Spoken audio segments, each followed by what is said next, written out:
guide you through this dark world. I am the gate, the only way to life everlasting. I am the good shepherd. I will protect you.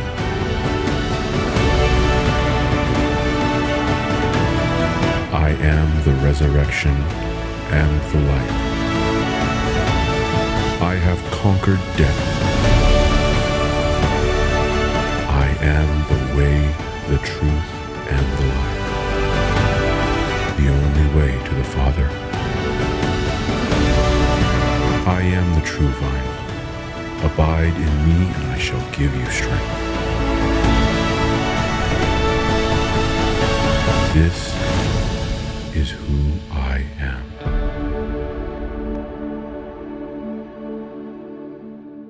Well, great to have all of you here at this 9 o'clock gathering on this awesome day as we're jumping into this. We're continuing on in our series.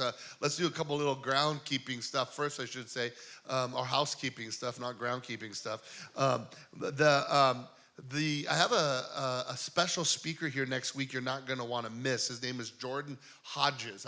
Next week, not Monday, Tuesday, but the following Monday and Tuesday, all of our staff goes on what we call Refresh for 3 days. It's a yearly annual camp that we do just for our staff and spouses, and where they are always investing into all of you. We take a few days and just invest in them as a team. And so excited to do that. And Jordan Hodges, who's a great communicator from southern Idaho, Boise, Napa area, is going to be here. And he's going to be speaking to our team, but he's going to be speaking on the weekend on Saturday and Sunday. You're going to love him. He looks like Gru, and he's just an awesome communicator. And so passionate, fiery dude. So you'll love that next week. On Wednesday, though, I'm going to be doing a special one-off message. You're invited to come and make that your all-time gathering. But on Wednesday, I'm doing a message entitled, because all year this year we've been talking about taking new ground. What do you do, though, if you've lost ground? Like, what if you went backwards this year instead of forwards? I'm going to address that this coming Wednesday. And so make sure you arrive early on that. I know the place is going to be packed just because it's our Wednesday night gathering, and I'm just letting everyone know where we're going. But it's going to be a powerful, just a Wednesday night. We'll have time of prayer. It's just going to be awesome. What do you do when you lose ground? So that's this Wednesday. And then on the weekend, we're going to have Jordan Hodges, who's going to hit a home run. And so, and I do know this, it's just so true. If you're a hunter and you're watching online, when you prioritize church, you get bigger bucks, and that's what the Bible says. And so I thought that. I was traveling Monday, Tuesday, Wednesday, Thursday this week. I was over in Oklahoma City. Oklahoma City are the ones who stole the Sonics from Seattle, if you don't know who they are. Terrible place. And but I was over there, and on Thursday, I'm coming back. And you ever been on a plane and your nose starts running and you don't have anything? And so you use your neighbor. And yeah, they didn't appreciate it. But I just got a cold. And so, Friday I was out. Yesterday I struggled through. And so you probably hear it in me today. I am sitting with a cold on my head, so I probably won't be greeting out in the lobby today, which I always love to do. And I told some of you last week, punch me in the shoulder if you show up. So you have to save your punch until later. But I'm gonna preach this and then go home and take a nap. Does that sound good to everybody? I need you to listen with extra energy. So I'm gonna try to bring as much as I have. But should we just take a nap right now? No, because I'm excited about this. And so here we were in the I Am series, and let me give you just a recap. We've talked about that Jesus is declaring that he is the I Am, and it's a reference back to when God told Moses who he is. I am the I am, and so that's I am God statement. It's a powerful statement. And then we looked at him when he said, I am the bread of life, and he fed a bunch of thousands of people.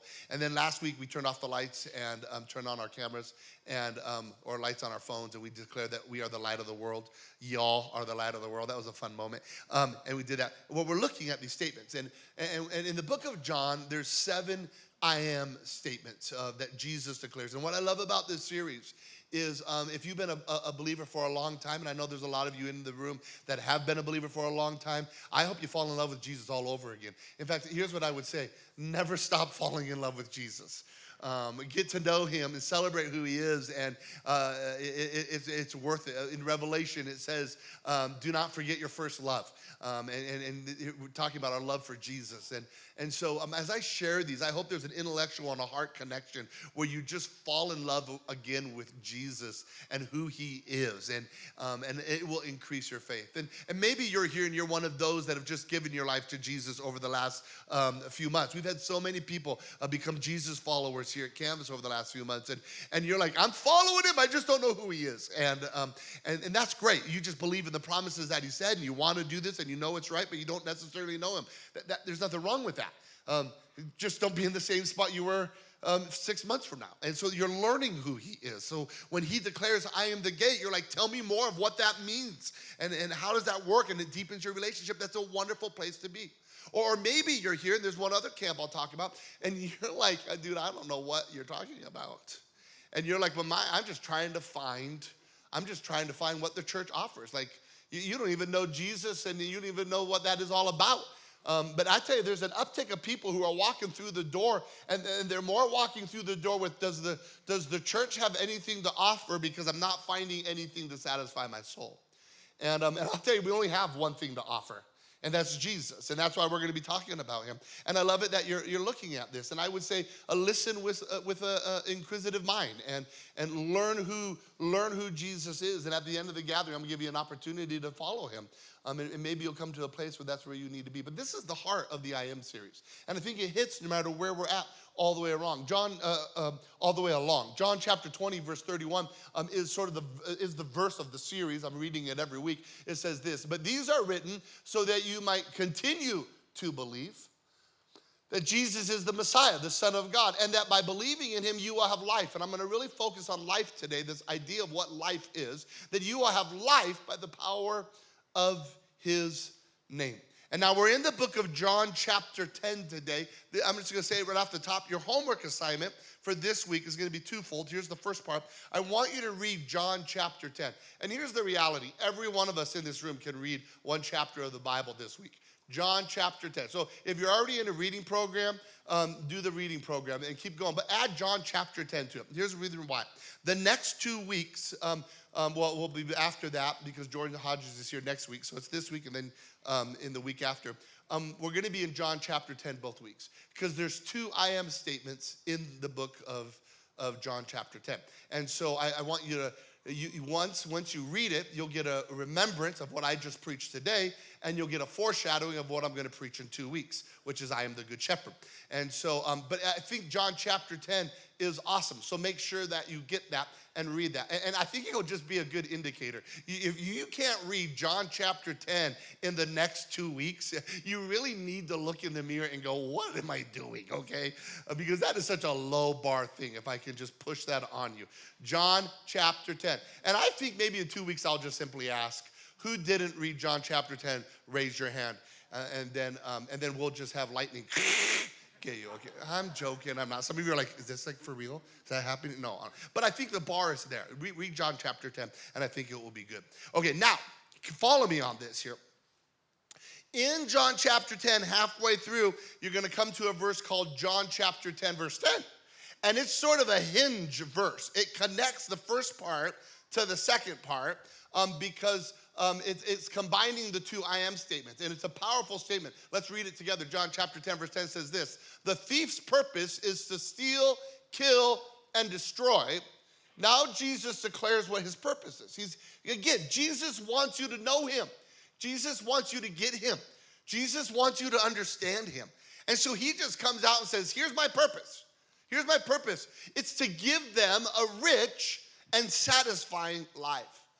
Jesus wants to give you a rich and satisfying life. If you look, that's in the NLT, by the way. That's what it says in the NLT. If you look it up in the NIV version, I know a lot of you read the NIV. Here's what it says, that you might have life and have it to the full. That you would have the fullness of life. And if if you look at the ESV, I read often the ESV at home or one of my personal studies, it says this, that you might have life and have it abundantly. So basically, here's what Jesus is wanting. My purpose is to give you a rich, satisfying, full, abundant life. That you can have, boom, shakalaka life is the Greek word right there. That you may have it.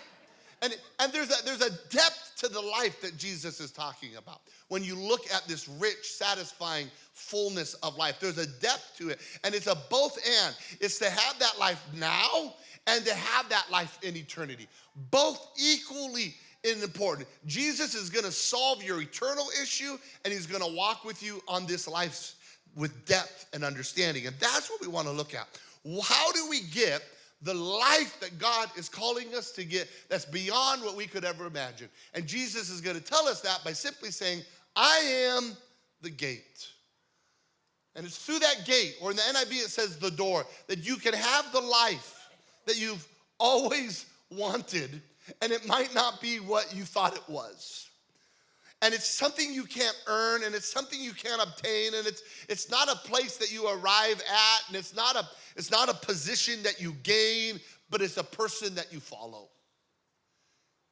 It's the person that you're in relationship with, and that's Jesus. So what I want to do is out of John chapter 10, verse 10, I want to rewind back to John chapter 1. And I want to look at the context here of what is taking place. Jesus is talking to the Pharisees. And let me tell you about the Pharisees really quick because they keep coming up. The Pharisees hate Jesus. They hate him and they're rejecting. I'm talking as a group as a whole. There's a few of them that follow him. But as a group as a whole, they reject Jesus. In fact, at the end of John chapter 8, they're picking up rocks to kill him. They've rejected him. They don't accept what he says. They cannot stand him. In fact, eventually they'll kill him. Well, the Romans will kill him, but they're the masterminds behind it all. They hate Jesus. And Jesus is wanting them to understand who he is and the people that they're leading. He wants them to understand who he is. And so Jesus is a problem for these Pharisees, and he's a growing problem because his teaching are causing conflicts among the people, and it's affecting their way of life. And the Pharisees are leading people astray. In fact, Jesus calls them, they're blind guides. In fact, he's about, in a minute here, I'm going to read a verse that well, let's just jump to it. In a verse that you listen to what Jesus calls the Pharisees because he's having this conversation with them. And he's not holding back at all. Here's what he says in John chapter 10, verses 1 and 2.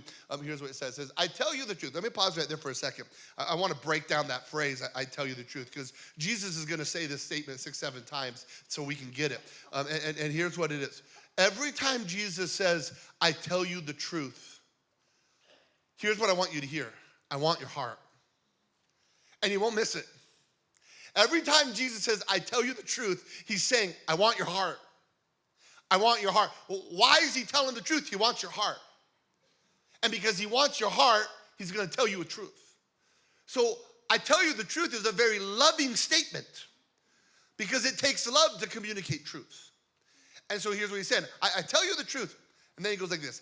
Anyone who sneaks over the wall of a sheepfold rather than going through the gate must surely be a thief and a robber. Let me just pause right there.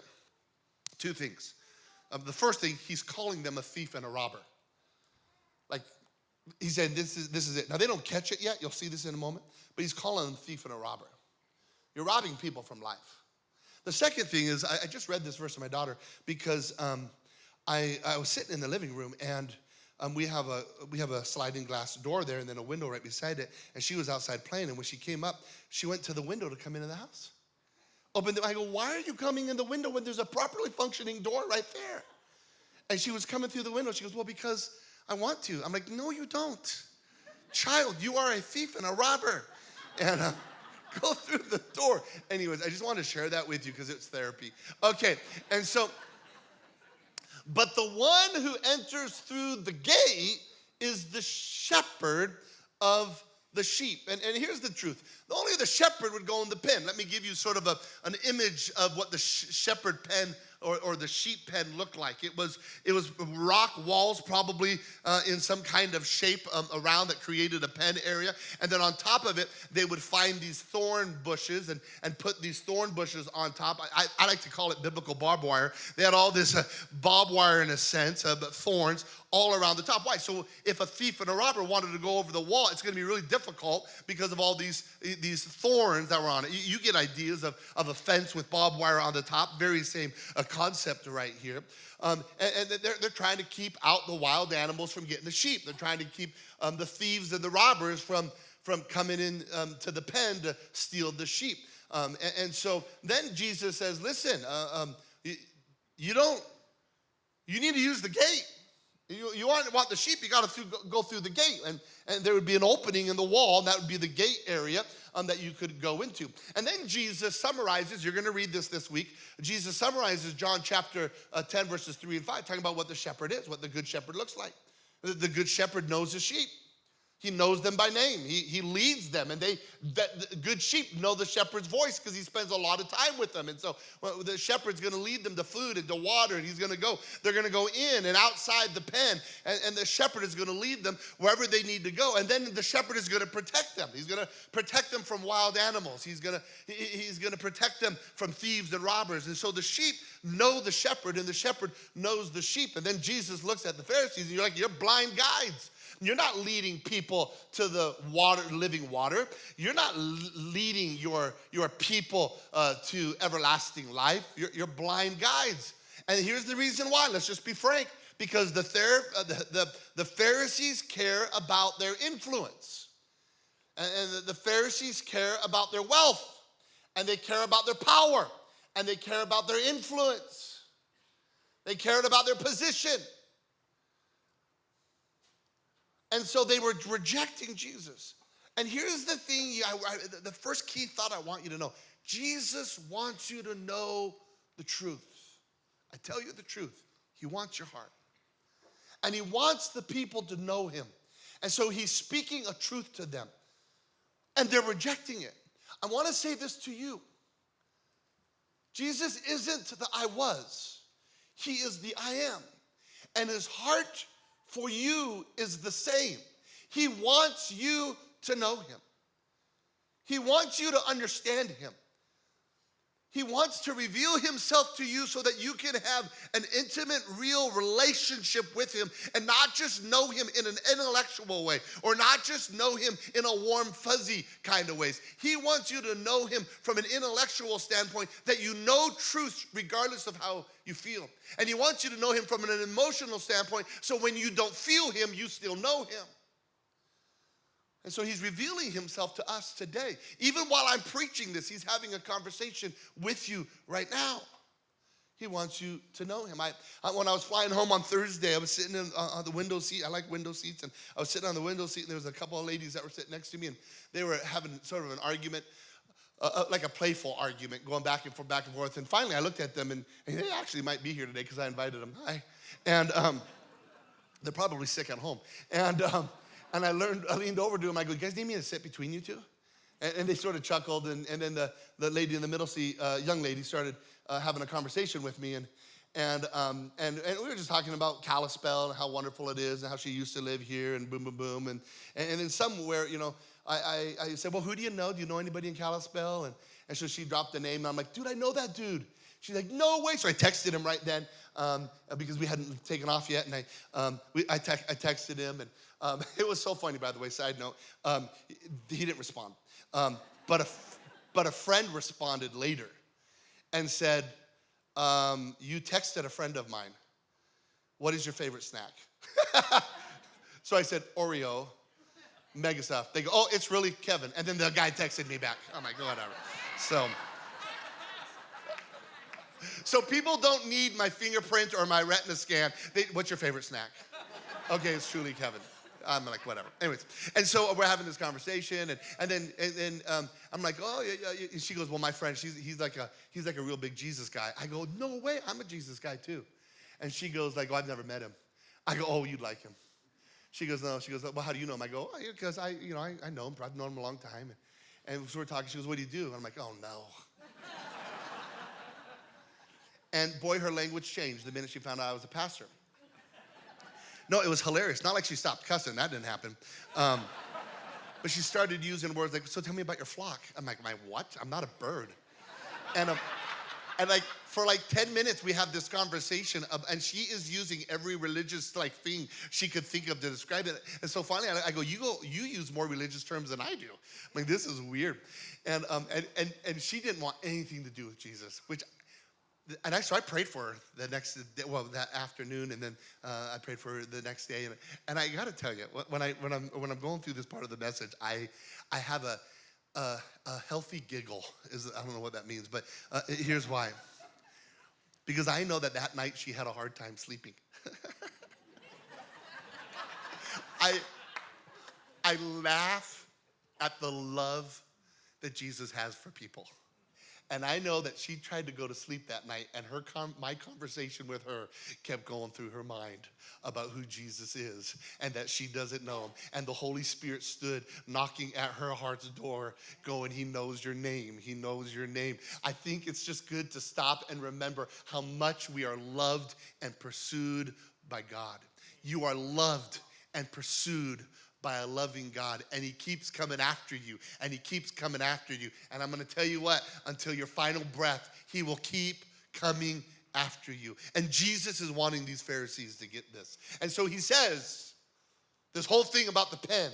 And I love John chapter 10, verse 6, because I think many of us will relate to it. Here's what it says right here.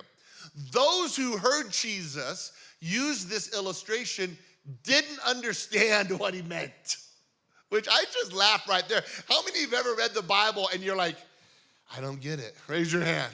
Okay, well, you fit in right here. But look at what Jesus did. So he explained it to them. Why? He wants them to get it. And he said this, I want your heart. I tell you the truth. I am the gate for the sheep. Now, we hear this and we're like, huh? Like when I came out after we just sang the same God, and my opening line is, Jesus is the gate. Some of you are like, the gateway drug? Like, what are you talking about? He is the gate. Well, what is this idea that Jesus is the gate? See, at the end of the day, this is key, huge. At the end of the day, what the shepherd would do is the shepherd would become the gate.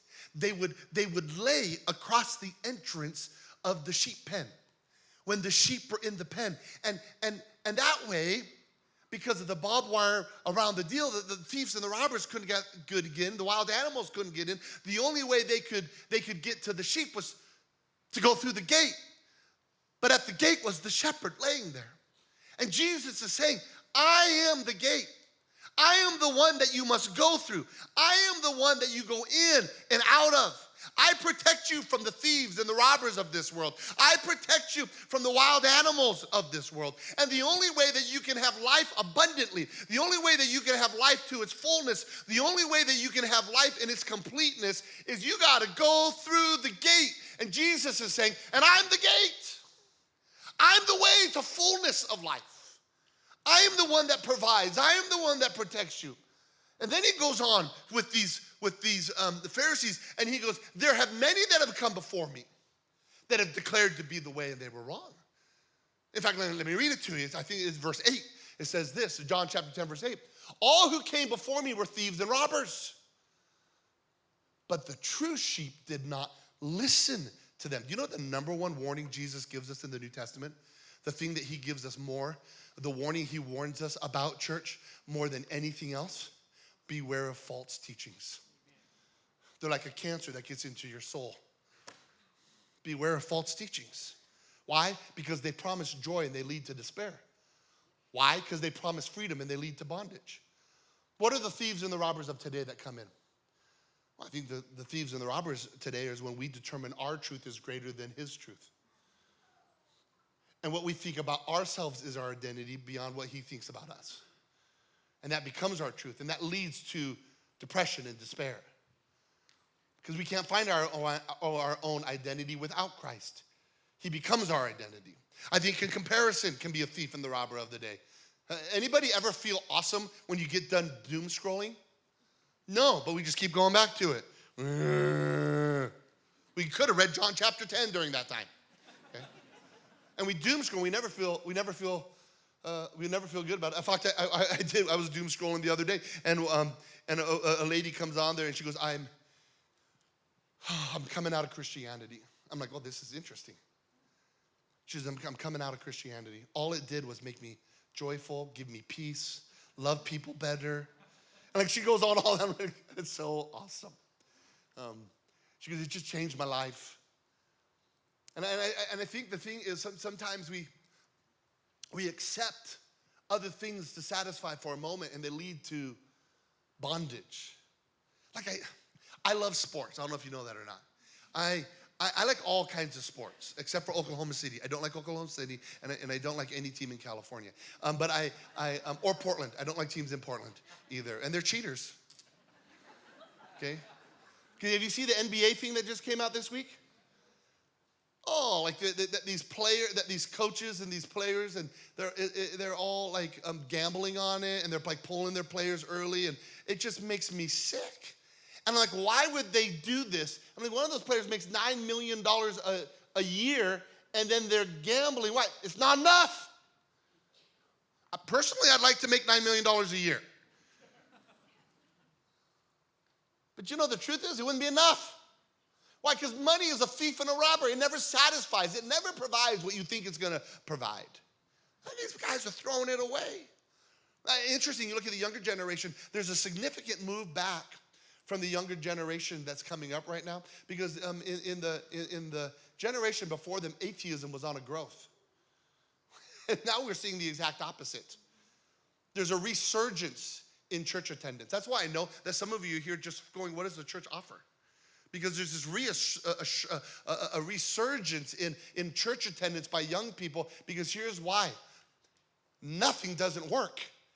Atheism doesn't work. And it's been experimented and tried with. And now there's this resurge of this spiritual world. In fact, we're doing a series in January on the spiritual world. What is the unseen realm? We're going to talk about that in January. I think you're going to love it. We're going to kick off the year with it. Talk about ghosts, aliens, all that stuff.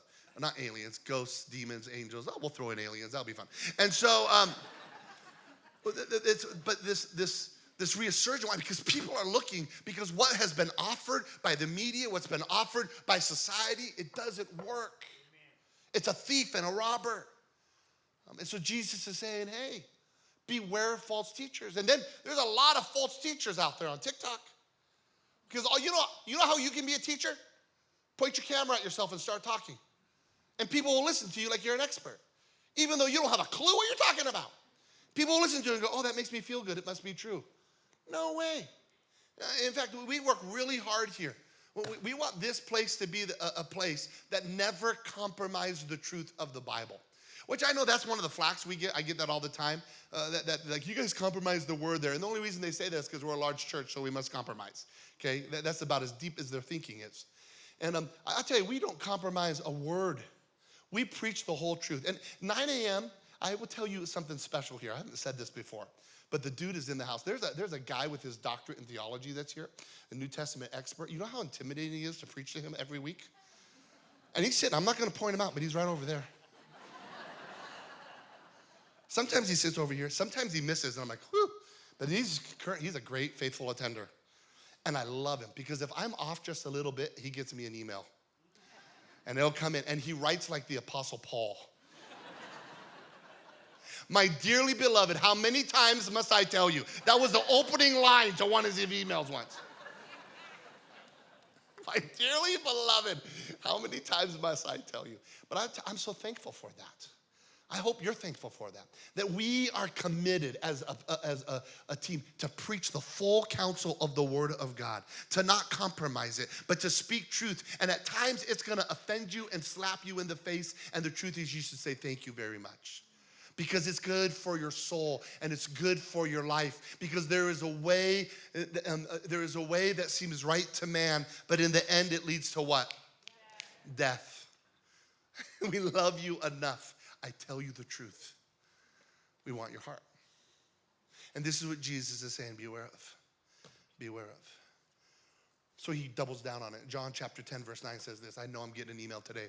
Yes, I am the gate. Doubles down on it. I'm the one you go through.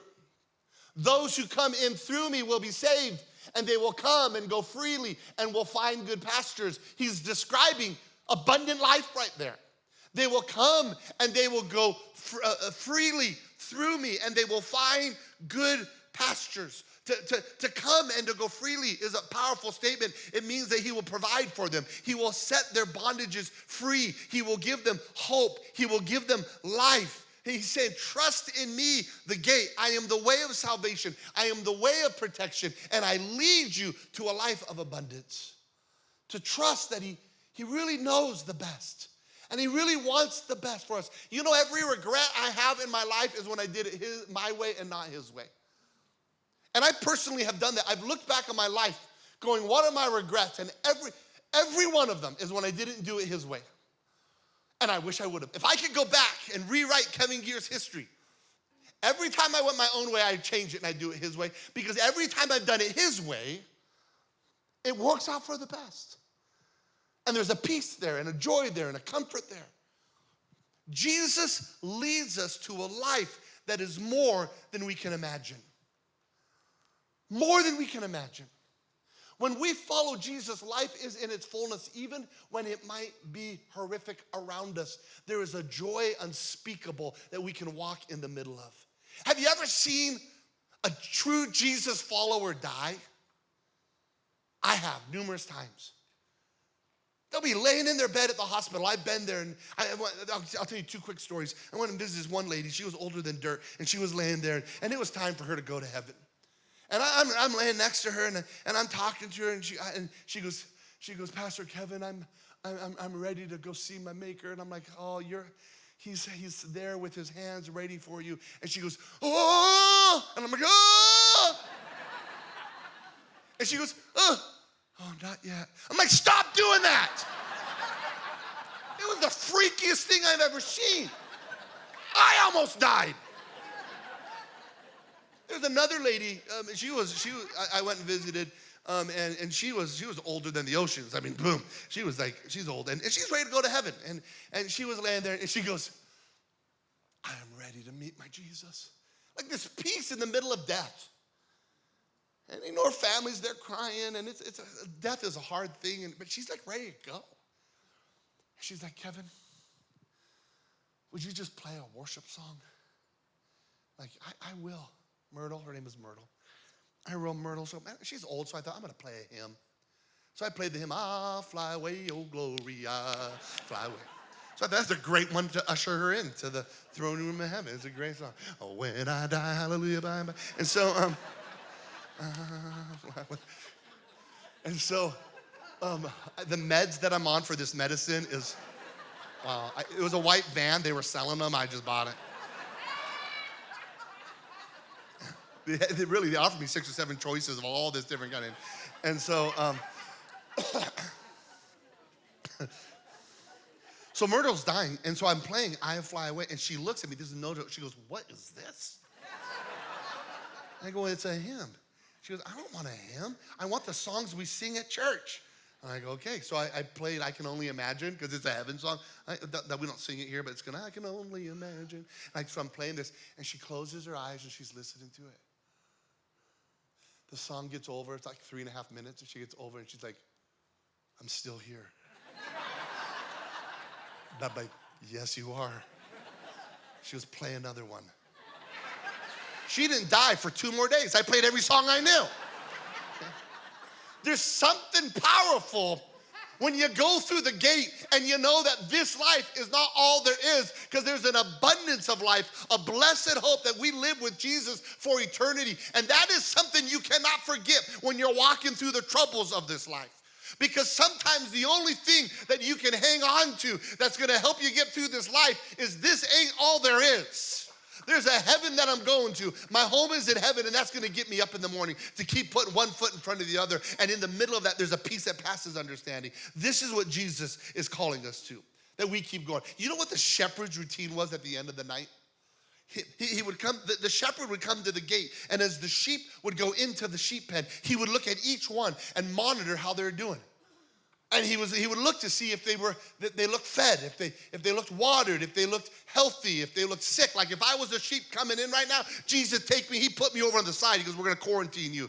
Okay, you just stay over there, sick sheep. And he's taking care of all the sheep as they come in. He's looking at their how they're doing, how healthy they are. And if they have a wound on them, they would place oil over the wound, because the oil would protect the wound from bugs getting in it and help the wound to heal. The shepherd would care for each sheep as it comes through the gate. He's saying, I am the gate. And here's my challenge for you. Homework number 2. Homework number 1 is John chapter 10, which hopefully maybe you've already even read it by now. John chapter 10, you're going to read it, okay? The second thing is have a gate moment with Jesus this week. In fact, I would not just say have one of them. Have a daily routine where you have a gate moment with Jesus, where you come before him and say, search my heart. Search my mind and listen to what he says over you.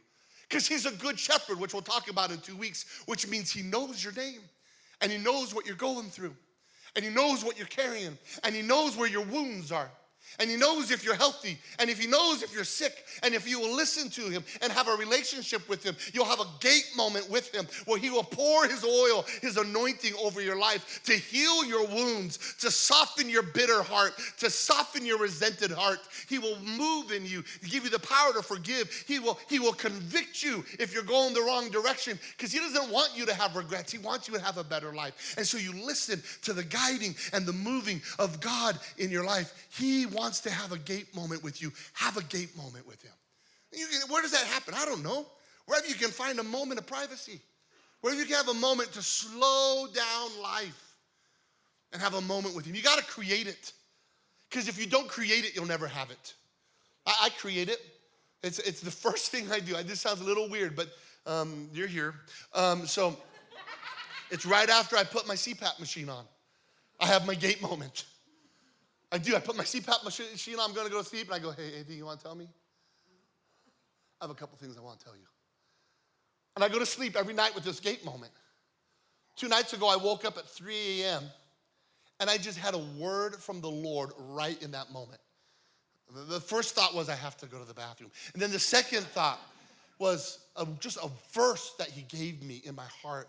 And I pulled it up on my phone that night, and I read that chapter, and it just spoke to my heart, and I went back right to sleep. It's exactly what I needed. Have a gate moment.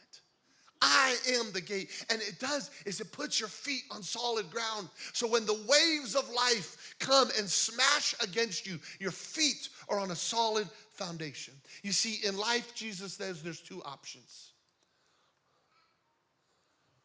There's 2 roads and there's 2 gates.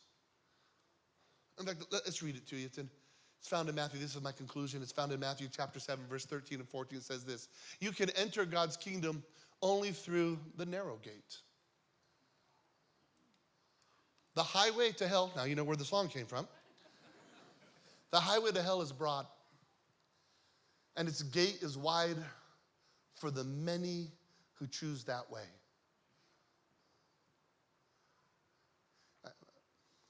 Let me tell you this. Every time you read this text, you should feel the sadness of that part of the message.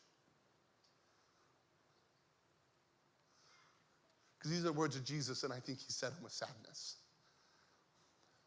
Because his will is that none would perish. The highway to hell is broad and the gate is wide for the many who choose that way. Then he goes on, he says, but the gateway to life is very narrow, and the road is difficult, and only a few ever find it. Why? If God's heart is for all to be saved, then why is the road difficult and narrow?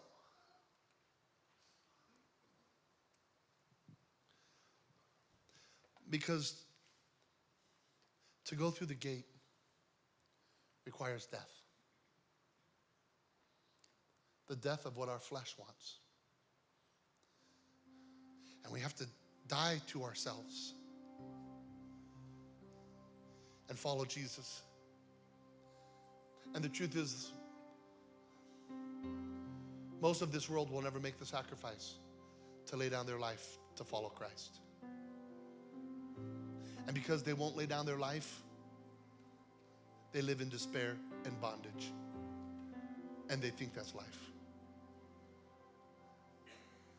But what Jesus teaches is, I am the gate. I am the gate to abundant, full life. And to go through the gate, you die to yourself.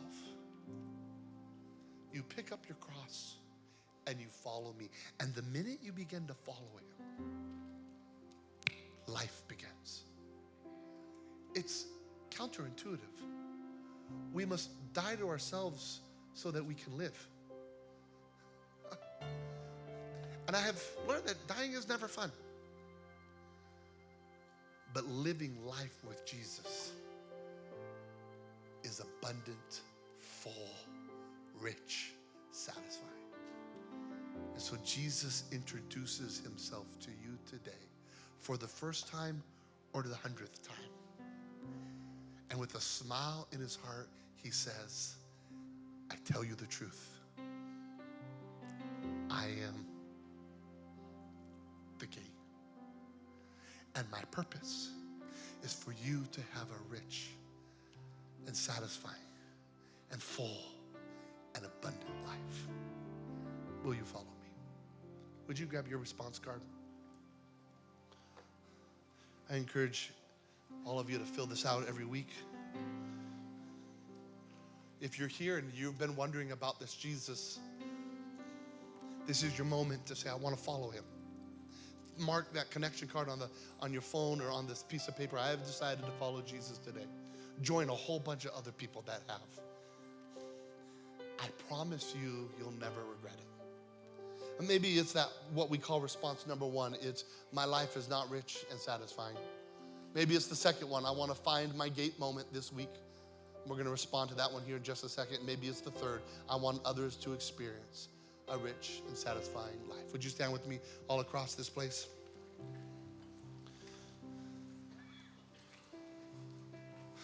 I hope you feel loved by God, wanted by God, cared for by him. There's no greater love than what he has for us. You know, there's something rich about every day waking up knowing you are loved by God. That you don't have to wake up to earn it. You don't have to wake up to try to get in a position to deserve it. You just wake up with it as a follower of Jesus. You are loved by God. So with every eye open and everybody looking around, if you're here and you will commit to reading John chapter 10 and having a gate moment this week, would you lift up your hand and say, I'm in? Okay. Let's pray for you. So Father, today we walk through the gate. And that gate is a deeper relationship with you. And so, Lord, I pray in the name of Jesus by the power of the Spirit that as each one of these people have a gate moment with you, may they have ears to hear what you say to them. May they have a heart that is receptive. May they have feet to follow you. That may the experience we have right here be commonplace when we go out into our homes, into our places today. Because you go with us, because you love us. And we thank you for that in Jesus' name. Everybody said? Canvas, I love you. I'm sure your kids had a lot of fun. Good luck putting them down for a nap. Have a great one, everyone.